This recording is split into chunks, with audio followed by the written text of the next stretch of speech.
Karen's Mercedes crept up the driveway, its chrome grille gleaming in the afternoon sun. Sarah watched from the kitchen window, hands clenched into fists. This was the fourth time this week the infuriating woman had parked in her spot. Striding outside, Sarah marched up to the driver's side door. "Get out of my driveway, Karen," she demanded, voice trembling with barely contained rage. "This is private property." Karen sneered as she rolled down the window. "Oh, pipe down, Sarah. I'm just picking up a package. Won't be a minute." She made no move to leave. "I don't care," Sarah shouted. "Move your car now, or I'll call the police." "Go ahead." Karen waved a dismissive hand. "They won't do anything. This neighborhood is mine, remember?" Sarah's jaw tightened. Karen was right. The older woman practically owned the homeowners association, using her influence to terrorize anyone who defied her. Calling the cops would be useless. Glaring, Sarah stomped back inside, slamming the door behind her. She paced the kitchen, mind racing. There had to be a way to make Karen pay for her entitled behavior. Something that would really get under her skin. An idea began to take shape, and Sarah felt a grim smile tug at her lips. Grabbing her car keys, she headed for the garage. Asterisk, asterisk, asterisk, asterisk, asterisk. Later that evening, Sarah stood in the driveway, watching as a tow truck hauled away Karen's Mercedes. The older woman's shrieks of outrage echoed through the quiet street. "What the hell do you think you're doing?" Karen shrieked, face beet red. "This is my car." "Not anymore." Sarah folded her arms, the picture of calm. "I had it impounded. You've been parking in my driveway without permission for weeks. Consider this payback." Karen's eyes bulged. "You can't do that. This is harassment. I'll have you arrested." "Go ahead." Sarah shrugged. "But good luck explaining to the police why your car was illegally parked on private property. I had the receipts to prove it." Sputtering with rage, Karen stormed off, no doubt to rally her cronies on the HOA board. Sarah watched her go, feeling a sense of savage satisfaction. For once, the nightmare neighbor was the one on the receiving end of petty retaliation.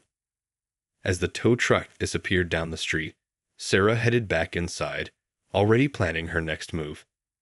If Karen thought she could bully her way through this, she was in for a rude awakening. This was war. The next morning, Sarah awoke to find a frantic voicemail from Karen. "You're going to pay for this, you little bitch," the woman screeched. "I want my car back, or I swear to God, I'll make your life a living hell." Sarah rolled her eyes and deleted the message. She knew it was only the beginning. Karen was not one to take defeat lying down. Sure enough, as Sarah stepped outside to get the mail, she found a bright pink violation notice taped to her front door.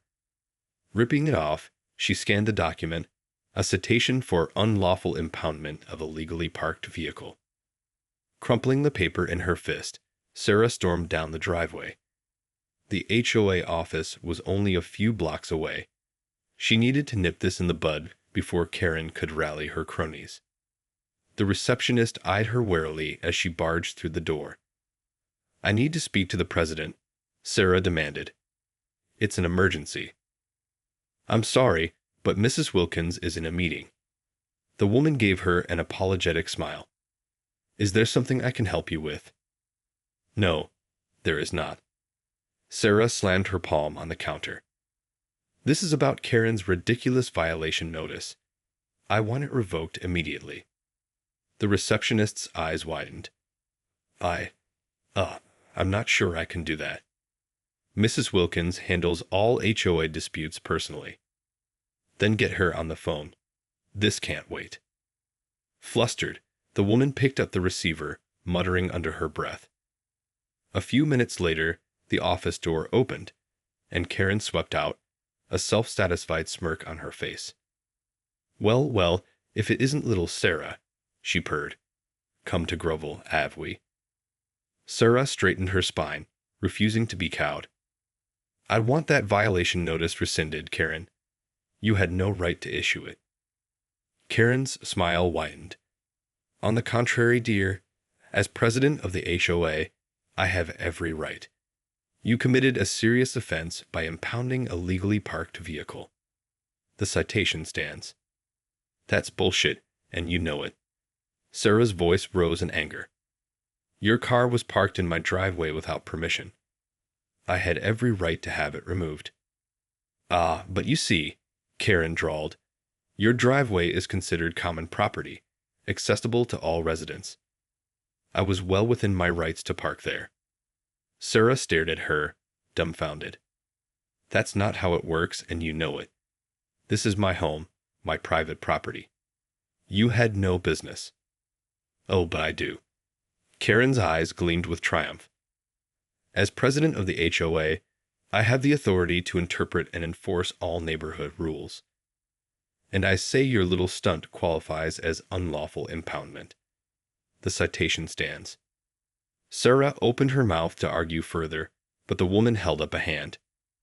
And just to make things interesting, Karen's smile turned predatory. I'm also fining you $500 for harassment of a fellow resident. You have 1 week to pay or will be forced to take further action. With that, she turned on her heel and swept back into her office, leaving Sarah staring after her in stunned disbelief. This was not going to end well. Over the next few days, Sarah found herself the target of Karen's petty retaliation. First, the woman called the power company, claiming Sarah's home was drawing an excessive amount of electricity. Within hours, utility workers arrived to inspect the property, disrupting Sarah's routine and causing her no small amount of stress. Then came the anonymous noise complaints, with the police showing up at all hours to investigate loud music or barking dogs, neither of which Sarah actually owned. Each visit left her feeling harassed and humiliated. But the final straw came when Sarah discovered her homeowner's insurance had been abruptly canceled. Calling the provider, she learned that Karen had filed a fraudulent claim, alleging that Sarah's property had sustained major damage. Seething with rage, Sarah stormed over to the HOA office, determined to put an end to this campaign of harassment. But when she arrived, she found the receptionist cowering behind the front desk, a look of genuine fear on her face. What's going on? Sarah demanded. Where's Karen? The woman swallowed hard. She's in a meeting with the other board members. They're discussing your situation. Sarah's stomach twisted with dread. My situation? What do you mean? I'm not supposed to say anything, the receptionist whispered, but they're talking about starting foreclosure proceedings on your home. The world seemed to tilt on its axis, and Sarah had to grip the counter to keep from falling. Foreclosure. How could that be possible? That's illegal, she managed, her voice barely above a whisper. Karen can't just. I know. The woman gave her an apologetic look. But she's the president, and the rest of the board is too scared to stand up to her. She's convinced them that you're a problem resident who needs to be removed. Sarah's mind raced, trying to process this latest bombshell. Foreclosure. On her home? The very thought made her sick to her stomach. Nodding a shaky thanks to the receptionist, Sarah turned and fled the office, her heart pounding. She had to think of something, and fast, before Karen destroyed everything she'd worked so hard for. This was no longer just about a petty parking dispute. It was a fight for her home, her livelihood, her very future, and she was damned if she was going to let Karen win. As soon as Sarah got home, she began frantically making phone calls. First, she tried reaching out to her neighbors, hoping to rally some support against Karen's abuses. But one by one, they either declined to get involved or admitted to being too intimidated by the HOA president to challenge her. Next, she called her lawyer, only to be met with the unfortunate news that Karen's actions, while underhanded, were technically within the HOA's legal rights. Without clear evidence of wrongdoing, there was little the attorney could do to intervene. Desperate, Sarah turned to the local news station, hoping a story about Karen's tyrannical reign might shame the woman into backing off. But the reporter she spoke with seemed skeptical, citing a lack of concrete proof and the difficulty of taking on a powerful HOA. With each dead end, Sarah's sense of hopelessness grew. Karen was systematically dismantling her life, piece by piece, and there was nothing she could do to stop it. As evening fell, Sarah sat at her kitchen table, staring blankly at the foreclosure notice that had arrived that afternoon. The reality of the situation was beginning to sink in. If she couldn't find a way to stop Karen, she was going to lose everything. The sound of a car pulling into the driveway made her jump. Peering out the window, she watched with mounting dread as Karen strutted up the front path, a self-satisfied smirk on her face. Heart pounding, Sarah hurried to the door, determined to confront the woman. But Karen raised a hand, cutting her off. "Save it, Sarah," she purred. "I've just come to deliver some good news." Sarah's eyes narrowed. "Good news? What the hell are you talking about?"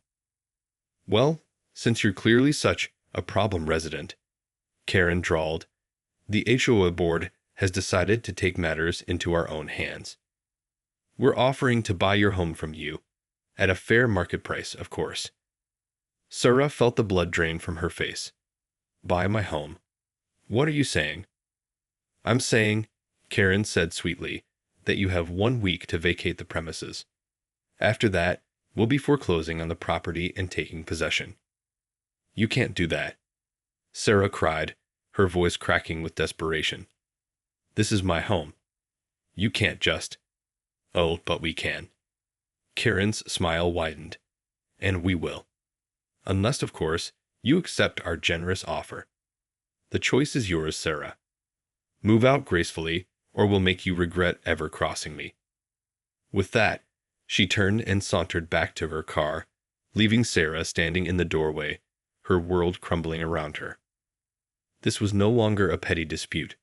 It was an all-out war, and Sarah was quickly running out of options. That night, Sarah tossed and turned, her mind racing with 100 different scenarios, each more desperate than the last. She had to find a way to stop Karen, to save her home and her livelihood. But the more she thought about it, the more hopeless the situation seemed. Finally, as the first glimmers of dawn began to creep over the horizon, an idea began to take shape. It was risky, perhaps even reckless, but at this point, Sarah had no other choice. Jumping out of bed, she hurriedly dressed and headed for the garage. Pulling out a battered old toolbox, she began rummaging through its contents, her hands shaking with a mixture of nerves and determination. Asterisk, asterisk, asterisk, asterisk, asterisk. 2 days later, Sarah watched from her kitchen window as Karen's Mercedes rolled up the driveway. This time, the older woman was not alone. 2 burly men accompanied her, no doubt hired muscle to help intimidate Sarah. Taking a deep breath, Sarah strode outside to meet them. "What's the meaning of this, Karen?" she demanded, narrowing her eyes at the men. "I thought we had an understanding." Karen flashed her a triumphant smile. "Oh, we do, my dear. But I'm afraid the deadline for your graceful departure has passed." She gestured to the men. "These gentlemen are here to assist you in vacating the premises." Sarah held up a hand. "Not so fast. I have a counter-offer for you." Karen's eyebrows shot up. "A counter-offer? I'm listening." Reaching into her pocket, Sarah pulled out a set of keys. "I'll make you a deal, Karen. You leave me in my home alone, and I'll give you back your precious car." The older woman's eyes widened, and her face flushed with rage. "What did you do, you little bitch?" she hissed. "Oh, nothing much." Sarah shrugged casually. "Just a little automotive maintenance. Let's just say your car won't be going anywhere without a new engine." Karen's mouth worked soundlessly for a moment, then she whirled around to glare at the 2 men. "Well, don't just stand there. Go check on my car." The men hurried to the Mercedes, only to return moments later, shaking their heads in bewilderment. "It's completely shot, ma'am," one of them reported. "The engine's totally busted. We can't even tow it." Karen's face turned an alarming shade of puce. You? She advanced on Sarah, hands clenched into fists. I'll have you arrested for this. Sarah held her ground, meeting the woman's furious gaze with a steely calm. Go ahead and try, Karen. But I'd be careful, if I were you. You wouldn't want the police to start poking around and uncover all the other questionable activities you've been up to, would you? The color drained from Karen's face, and she took a step back, her shoulders slumping in defeat. What do you want? She ground out. Simple. Sarah crossed her arms over her chest. Leave me alone. No more HOA harassment. No more retaliation. No more attempts to force me out of my home. You and your cronies back off, and I'll make sure your precious car gets back to you in one piece. Karen glared at her for a long moment, her jaw clenched. Then, with a huff of resignation, she nodded. Fine. But this isn't over, Sarah. Mark my words, you'll regret this. I'm sure I will. Sarah watched as the woman and her goons retreated to their car, fuming. But for now, I'm just glad to have my driveway back. As the Mercedes crawled away, Sarah felt a surge of triumph. She had beaten Karen at her own game, and for now, at least, her home was safe. But she knew the battle was far from over. This was merely the calm before the storm. Over the next few weeks, an uneasy truce settled over the neighborhood. Karen and her HOA cronies seemed to have backed off, no longer harassing Sarah or making threats about foreclosure. The utility workers and police no longer showed up at her door, and her homeowner's insurance remained intact. But Sarah knew it couldn't last. Karen was the type to hold a grudge, and she was undoubtedly plotting her next move. The older woman was not one to simply accept defeat. Sure enough, one day Sarah arrived home to find an envelope taped to her front door. Tearing it open, she felt her stomach twist with dread as she read the contents. A formal complaint filed by Karen, accusing her of malicious property damage and demanding thousands of dollars in restitution. Crumpling the papers in her fist, Sarah stormed into the house, her mind racing. She had to figure out a way to fight this, to prove that Karen's allegations were nothing more than vindictive lies. But with the older woman's influence over the HOA, Sarah knew it would be an uphill battle. Pacing the kitchen, she racked her brain for a solution. And then, suddenly, an idea began to take shape. It was risky, perhaps even a bit illegal, but at this point, Sarah was willing to try anything to stop Karen's relentless campaign of harassment. Grabbing her car keys, she headed out the door, determination set in her jaw. Asterisk, asterisk, asterisk, asterisk, asterisk. A few hours later, Sarah returned home, a triumphant smile on her face. She had done it. She'd have found a way to turn the tables on Karen once and for all. As darkness fell, she waited patiently, her eyes fixed on the street outside. Right on cue, Karen's Mercedes came creeping up the driveway, the older woman's face twisted with an expression of smug satisfaction. But as she reached for the door handle, a loud, piercing siren suddenly shattered the evening silence. Sarah watched with glee as Karen froze, her eyes darting around in bewilderment.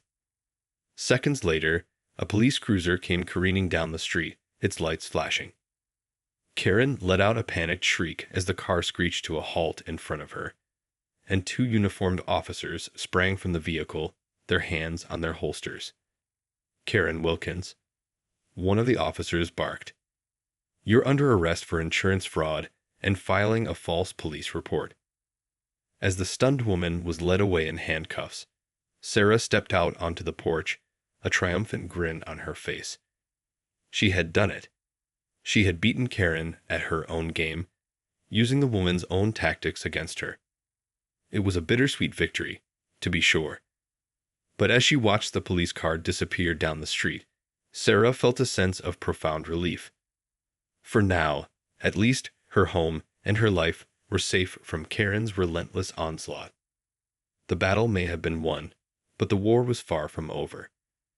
Sarah knew that the moment Karen was released, she would be back, baying for revenge. But for now, she was content to savor her hard-earned victory, secure the knowledge that she had finally found a way to stop the neighborhood's self-appointed tyrant. In the days that followed Karen's arrest, Sarah's neighborhood was in an uproar. Word of the HOA president's criminal charges spread like wildfire, sparking a flurry of rumors and speculation among the residents. Some were outraged, insisting that Karen had been unfairly targeted and that Sarah was the real troublemaker. Others, however, were secretly relieved to see the tyrannical woman finally face consequences for her abuses of power. Sarah, for her part, tried to keep a low profile, wary of provoking any further retaliation from Karen's supporters. But it was an uneasy truce, and she knew it couldn't last. Sure enough, barely a week after her arrest, Karen was released on bail, her eyes burning with a cold fury as she stalked up Sarah's driveway. This time, however, she was not alone. A gaggle of angry neighbors trailed behind her, their faces twisted with indignation. "You've really done it now, Sarah," Karen hissed, her voice dripping with venom. "Not only did you get me arrested, but you've turned the whole neighborhood against me." Sarah stood her ground, refusing to be cowed. "I didn't do anything, Karen. You brought this on yourself with your constant harassment and abuse of power." "Abuse of power?" Karen scoffed. "This is my neighborhood, Sarah. I'm the one who keeps it running smoothly, not you and your pathetic little stunts." The crowd behind her murmured in agreement, and Sarah felt a twinge of unease. She had known that some of the neighbors would side with Karen, but the sheer size of the mob was unsettling. "If you think this is over," Karen continued, her eyes narrowing, "you're sorely mistaken. I'm going to make sure you pay for every last penny I spent on that bogus arrest. And when I'm done, you'll be lucky if you have a roof over your head." With that, she turned and stalked away, her followers trailing behind her like a pack of loyal attack dogs. Sarah watched them go, her heart pounding in her chest. She had known that this battle wouldn't be easy, but she hadn't anticipated the level of support Karen still commanded within the neighborhood. The older woman's grip on the community was stronger than she had realized, and Sarah suddenly found herself facing a daunting uphill battle. Steeling herself, she headed back inside, her mind racing with possible strategies. She would need to be smarter, more cunning than Karen, if she wanted to emerge victorious. And this time, she couldn't afford to make any mistakes. The stakes were too high. In the weeks that followed, Sarah found herself locked in a relentless game of cat and mouse with Karen and her HOA cronies. The older woman spared no expense in her quest for revenge, using every trick in the book to try and undermine Sarah's position. First, there were the constant, unsubstantiated complaints to the city authorities. Claims of zoning violations, noise disturbances, even allegations of illegal activities. Each time, Sarah was forced to waste countless hours and resources fighting the accusations, all while living under the cloud of impending legal action. Then came the barrage of lawsuits, filed one after the other, each more frivolous than the last. Karen sued Sarah for emotional distress, for property damage, even for harassment of a vulnerable senior citizen. The legal fees quickly mounted, draining Sarah's savings and putting her on the brink of financial ruin. And through it all, the neighborhood remained divided, with Karen's loyalists continuing to harass and ostracize Sarah at every turn. Vandalism, threats, even physical confrontations. Nothing was off limits in the older woman's quest for retribution. But Sarah refused to back down. She fought each battle with a grim determination, fueled by the knowledge that giving in would mean losing everything. This was her home, her life, and she would be damned if she let Karen take it all away. Finally, after months of relentless legal battles and public smear campaigns, a breakthrough came. Sarah's lawyer, who had been working tirelessly on her behalf, uncovered a startling revelation. Karen's entire campaign of harassment and retaliation had been funded by embezzled HOA funds. Armed with this damning evidence, Sarah went on the offensive, filing a suit of her own against the HOA and its corrupt president. The ensuing legal battle was a grueling, high-stakes affair, but in the end, justice prevailed. Karen was stripped of her position, the HOA's coffers were restored, and Sarah emerged victorious, her home and her life finally free from the tyrannical woman's grasp. As the dust settled, Sarah couldn't help but feel a bittersweet sense of triumph. She had won the war, but the cost had been high. The neighborhood would never be the same, and the scars of the conflict would linger for years to come. Still, as she stood on her porch, surveying the familiar sights and sounds of her beloved community, Sarah knew that it had all been worth it. She had stood up to a bully, refused to be cowed, and in the end, she had emerged victorious. It was a hard-won victory, to be sure, but for Sarah, it was the sweetest kind of triumph.